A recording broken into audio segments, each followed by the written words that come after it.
அதிக புரதம் நிறைந்த காலை உணவை விரும்புகிறீர்களா? இந்த தோசையை ட்ரை பண்ணுங்க.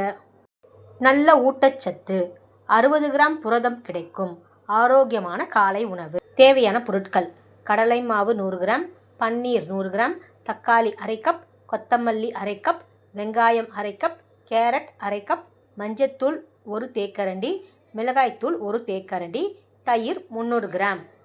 முதலில் ஒரு கிண்ணத்தை எடுத்து மாவை கலந்து அதில் 100 கிராம் கடலை மாவு சேர்க்கவும்.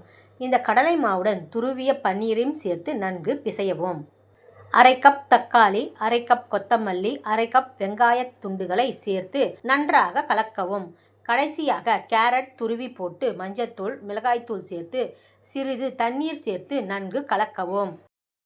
இந்த கலவை தோசை ஊற்றுவதற்கு முடிந்தவரை தடினமாக இருக்க வேண்டும் என்பதை மறந்துவிடாது. கலந்த தோசை மாவை வாணலியில் ஊற்றவும்.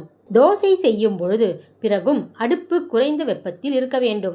இல்லையெனில் நீங்கள் ஊட்டச்சத்துக்களை சரியாக உறிஞ்ச முடியாது. இருபுறம் திருப்பி போட்ட பிறகு தோசை வெந்திருப்பதை உறுதி செய்து அதை ஒரு தட்டில் எடுத்து வைக்கவும். இப்பொழுது அதை தயிருடன் சேர்த்து ருசித்து பாருங்கள்.